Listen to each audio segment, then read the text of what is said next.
Bienvenido a Hora de Estudio Bíblico con nuestro maestro el Dr. Lehman Strauss. Este estudio es el resultado del tiempo personal con el Señor, el ministerio pastoral y la experiencia en conferencias bíblicas del Dr. Lehman Strauss. Él nos instruye y alienta con la enseñanza de la palabra de Dios. Ahora, el Dr. Strauss. Gracias por sintonizar Tiempo de Estudio Bíblico y gracias de nuevo por sus cartas y ofrendas. Estoy profundamente agradecido a Dios por el privilegio de ministrar su palabra. Al momento de hacer esta grabación puedo decir que fui salvo ya por 47 años. Antes no tenía conocimiento de la palabra de Dios. Nunca había visto una Biblia en mi casa cuando yo era niño. Nunca vi a mis padres asistir a una iglesia. Mi esposa, cuando era jovencita, me llevó a los pies de Cristo cuando ella era una estudiante de la Biblia. Y su deseo y hambre de la palabra de Dios me impactaron. Y tuve el deseo de conocer la Biblia y luego comencé a estudiar la palabra de Dios y Él me llamó a este ministerio. Encontré gran gozo y deleite en prepararme y en enseñar la palabra de Dios. Y confío que la lección de hoy sea de bendición para ustedes. Por favor, abra su Biblia en Santiago capítulo 2. Estaremos considerando los versículos 5 al 7, pero antes vamos a orar. Amado Padre, te agradecemos por otra oportunidad de abrir tu santa palabra. Te agradecemos por la fe que viene por el oír y el oír la palabra de Dios. Y esta es tu palabra salvadora, porque por ella los hombres nacen de nuevo, no de simiente corruptible, sino de una incorruptible, por la palabra de Dios que vive y permanece para siempre. Bendice la verdad en los corazones de todos los que están escuchando. Te rogamos por aquellos que han enviado sus pedidos de oración. Los traemos ante ti en los brazos de la fe y confiando que ya muchas de esas oraciones ya han sido contestadas y que serás glorificado en todas ellas. Por favor, ministra los corazones a través de tu palabra ahora. Oramos en el santo nombre de Jesucristo. Amén. Vamos a leer, como les decía, capítulo 2 de Santiago, versículos 5 al 7. Dice así: hermanos míos amados, oíd, ¿no ha elegido Dios a los pobres de este mundo para que sean ricos en fe y herederos del reino que ha prometido a los que le aman? Pero vosotros habéis afrentado al pobre. ¿No os oprimen los ricos y no son ellos mismos los que os arrastran a los tribunales? ¿No blasfeman ellos el buen nombre que fue invocado entre vosotros? Hay aquí algunas afirmaciones fuertes que Santiago hace por inspiración del Espíritu Santo. Yo no sé lo que usted ha estado haciendo con el libro de Santiago en estos días. ¿Lo ha estado leyendo? ¿Ha estado leyendo esta epístola una vez por día como le propuse? Eso lo prepara para cada lección diaria. Hermano, lea la epístola completa, los 5 capítulos. Eso le llevará aproximadamente 25 minutos. Por favor, no deje de hacerlo, porque mientras usted lee el libro de Santiago, descubrirá que cuando mayor atención prestamos a esta epístola, más impactados estaremos con su aspecto práctico para nuestras vidas. En ella el Espíritu Santo examina detalladamente los temas que no habían sido antes mencionados en las Escrituras. Tenga en mente el hecho de que Santiago no difiere con ningún otro escritor de la Biblia, Ella tiene un solo autor, el Espíritu Santo. Y cualquier contradicción o inconsistencia mancharía el carácter de Dios y dañaría la inerrancia del mensaje. Que el énfasis que Santiago pone en el aspecto práctico no origine la idea de falta de armonía entre las obras y la fe. Ambas ideas no son contradictorias, son complementarias. El creer debe estar acompañado por la responsabilidad en el comportamiento. Santiago ha estado diciéndonos que la fe en nuestro Señor Jesucristo resultará en buenas obras, una de las cuales es la imparcialidad del cristiano. Uno que profesa fe en el Señor Jesucristo y que al mismo tiempo desprecia al pobre, no posee la fe verdadera que obra. La falta de estos cristianos está en su razonamiento. Seguidamente Santiago procede a repudiar tal razonamiento, contrastando con el pensamiento de Dios. Él dice: hermanos míos amados, oíd. ¿No ha elegido Dios a los pobres de este mundo para que sean ricos en fe y herederos del reino que ha prometido a los que le aman? Y mi amigo, si Dios elige al pobre, ¿por qué lo vamos a despreciar nosotros? Cuando el Señor Jesucristo estuvo en la tierra, no se rodeó de ricos. Él llenó las filas de su ejército con aquellos que eran ricos en fe, pero no necesariamente ricos materialmente. Los fariseos y los líderes de las sinagogas no creerían en él, de acuerdo a Juan 7:48, pero la clase trabajadora le siguió alegremente. El Señor Jesús nunca dio la espalda a alguien por ser rico. Sin embargo, comenzó su ministerio rodeado de personas de las clases más pobres. Aunque su gracia se derrama sobre todos los hombres, de acuerdo a Tito 2:11, porque allí dice: la gracia de Dios se manifestó para salvación a todos los hombres. Aparentemente, los ricos eran más difíciles de tratar que los pobres.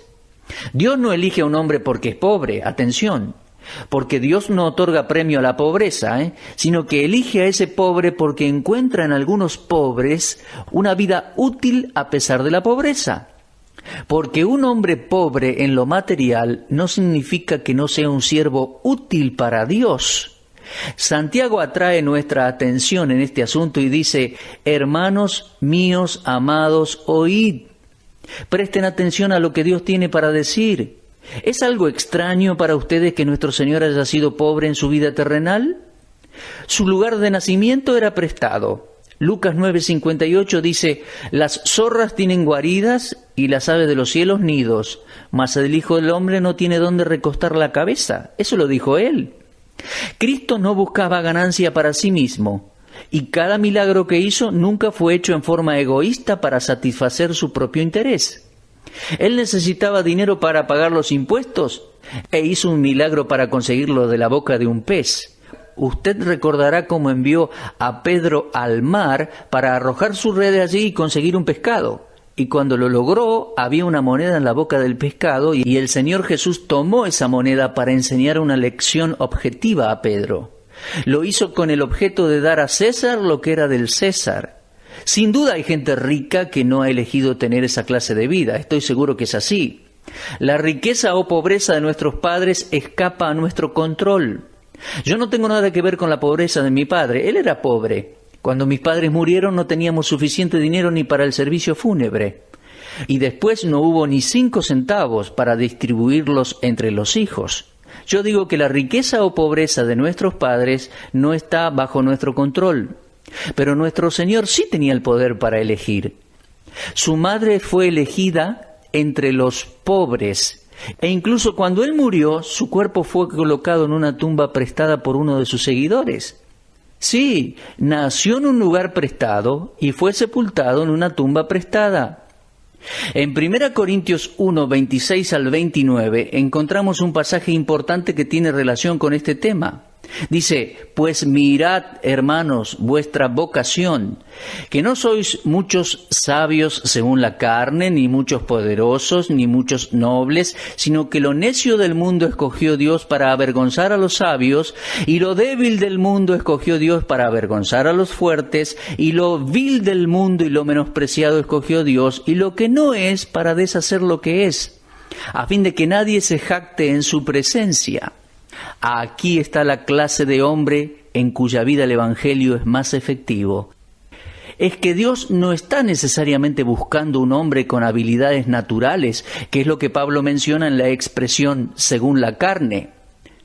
Dios elige lo necio, es decir, lo necio según el mundo, y cuando Él lo hace, Él conserva la gloria de lo individual. Siempre está aquella tendencia natural en el hombre que lo lleva a realizar su servicio independientemente de Dios y para satisfacerse a sí mismo. Un hombre que no tiene reputación a los ojos del mundo es la herramienta más útil en las manos de Dios cuando Él se rinde completamente al Señor, en vez de la influyente riqueza y educada persona que cree ser, porque su orgullo nunca le permitirá inclinarse ante la voluntad de Dios. Ahora, espere, la Biblia no sugiere que no hay gente rica alistada para el servicio de Dios, pero sí dice que no son muchos. Gracias a Dios que no dijo que no hay ninguno. Lady Huntington, una mujer inglesa de la nobleza, dijo que el llamado de Dios para servirle dependió en una letra, la letra M.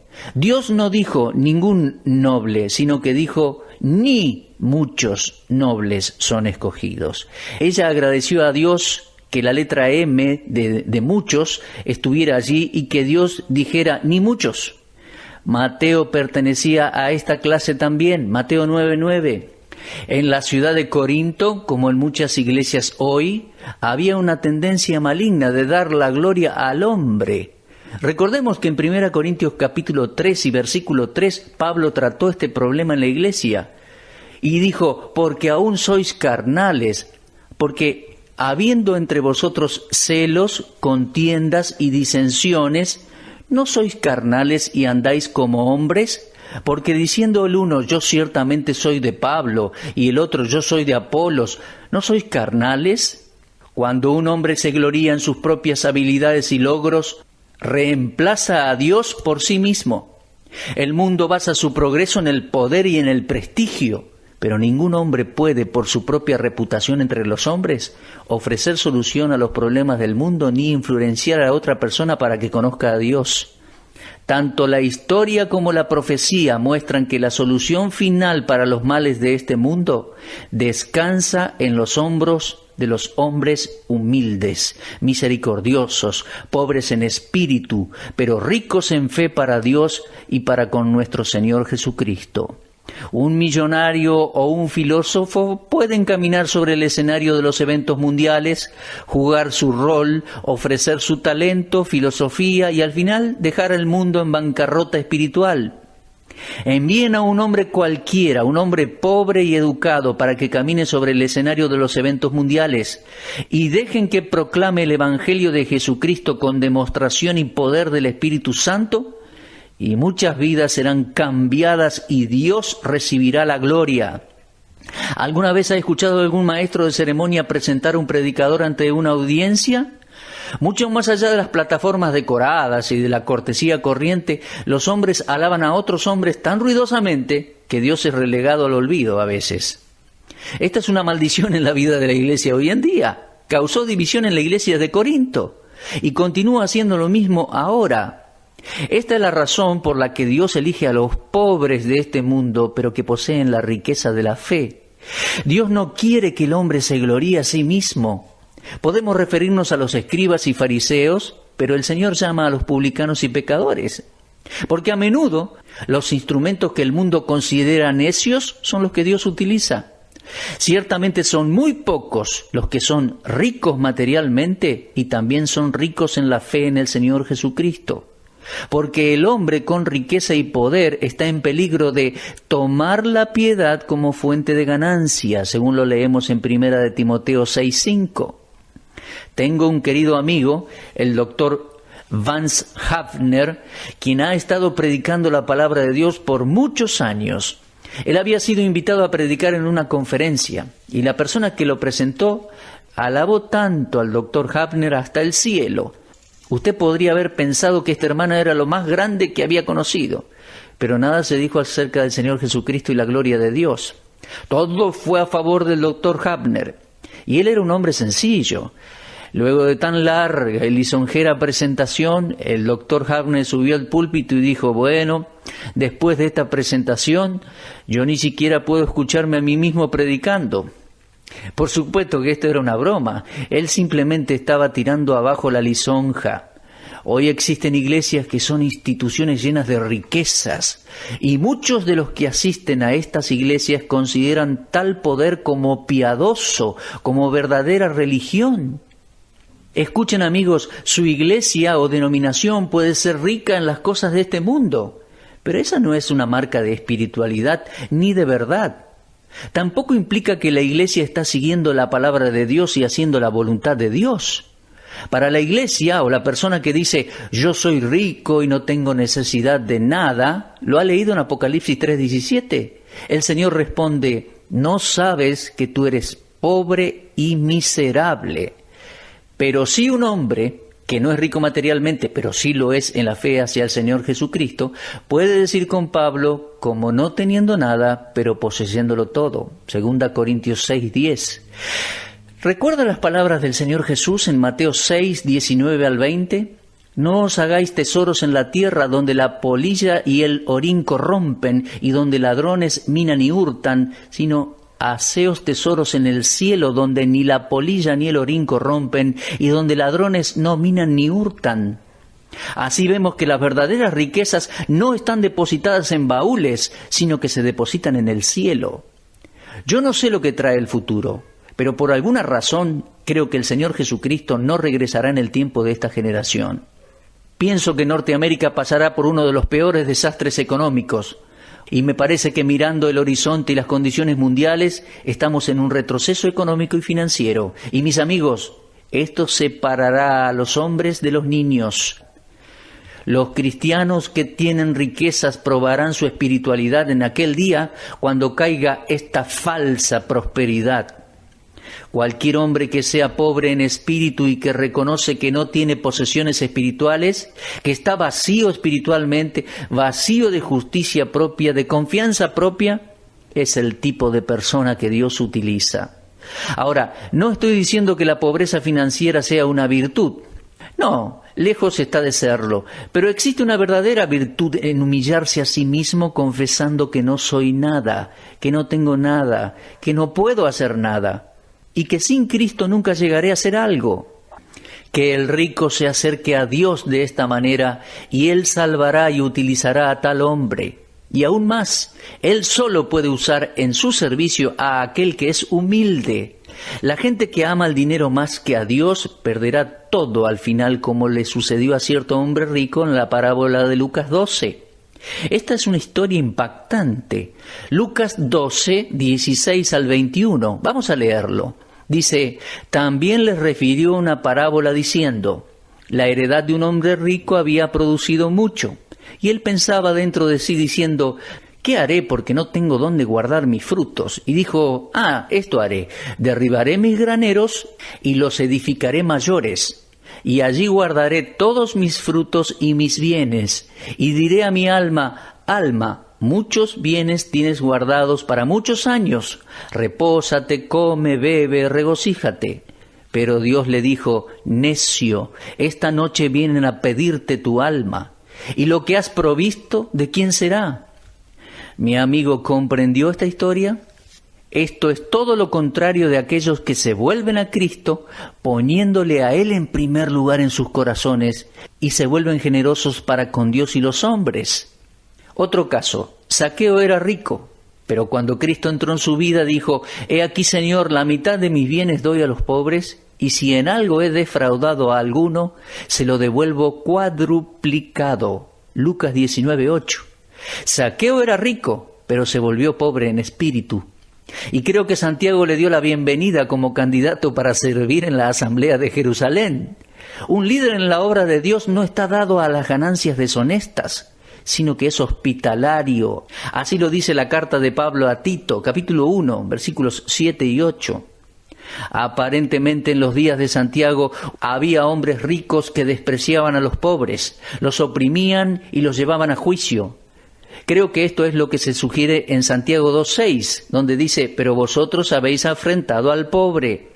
¿No os oprimen los ricos y no son ellos los mismos que os arrastran a los tribunales? Me parece que siempre ha existido la tendencia por parte de los ricos de oprimir a los pobres. Tiempo atrás, una mujer que se congregaba en mi iglesia me dijo que un hombre y su esposa venderían muebles y ropas. De inmediato fui a esa casa y aprendí algo acerca de su condición. El esposo había pasado por una larga enfermedad y no podía continuar trabajando. Durante su enfermedad su esposa no tenía ningún ingreso y gradualmente sus magros ahorros fueron gastados en alimento y medicinas. Luego la mujer compró alimentos a crédito que luego no pudo pagar.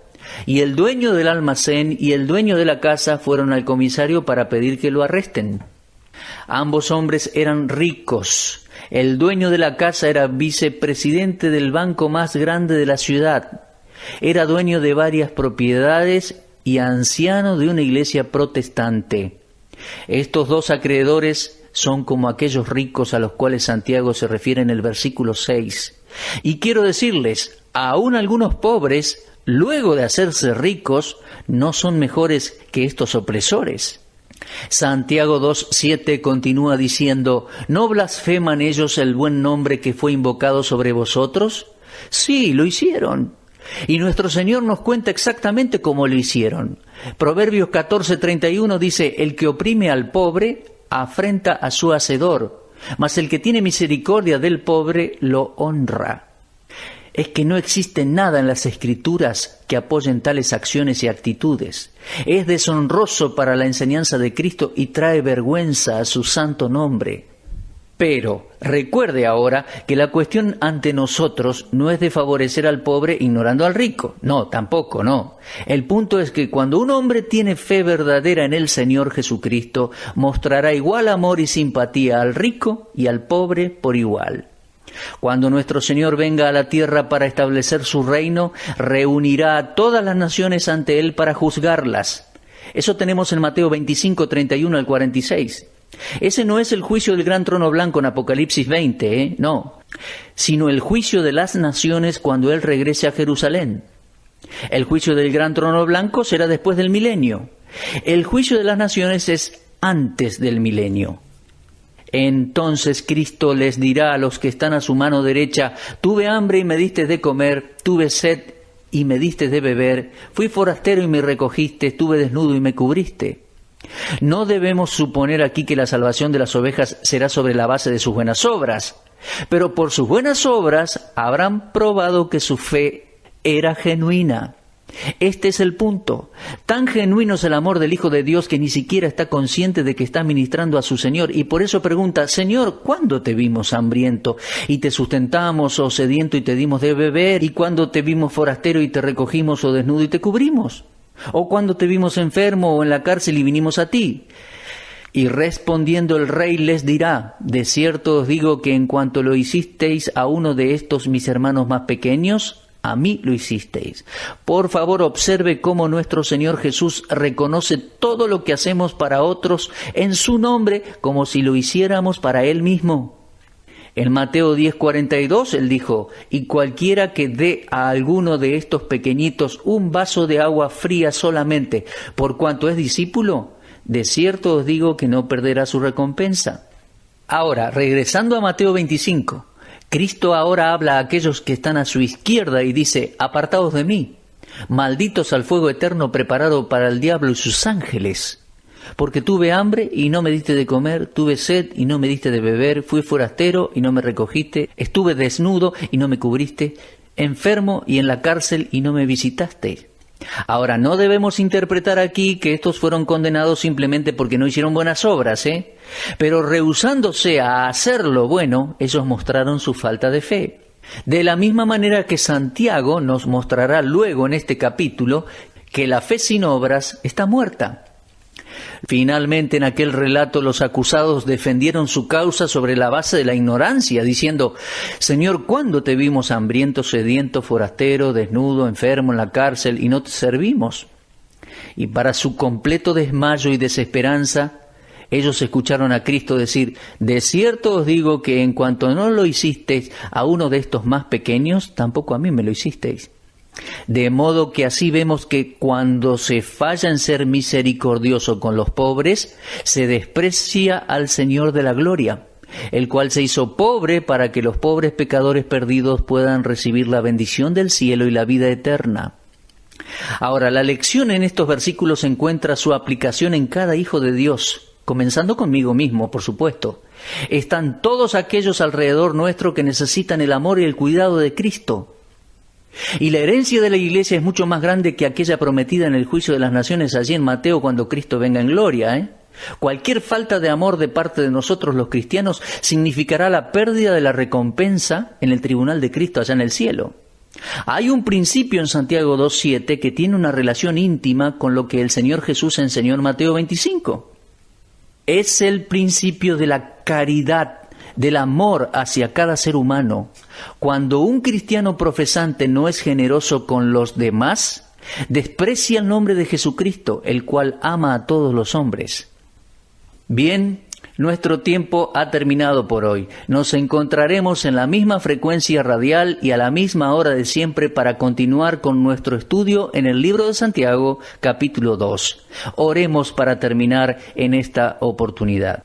Amado Padre, te agradecemos por el privilegio de emitir las buenas nuevas en este día.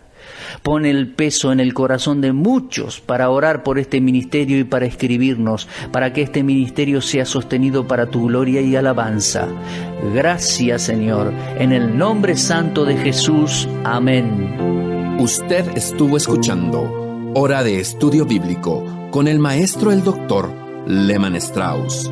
Si desea escuchar una vez más este mensaje, visite nuestra página en la internet www.bbnradio.org. Le dejamos la invitación para que el día de mañana nos acompañe aquí, en este mismo horario y punto del dial.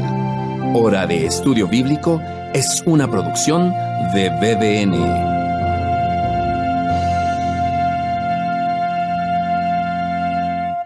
BBN, Red de Radiodifusión Bíblica, es el nombre de nuestro grupo en Facebook. Anímese y forme parte de nuestros seguidores en esta red social. Para esto ingrese a nuestro sitio oficial en internet www.bbnradio.org. Allí aparece la herramienta BBN en Facebook para convertirse en un seguidor de este ministerio. Gracias.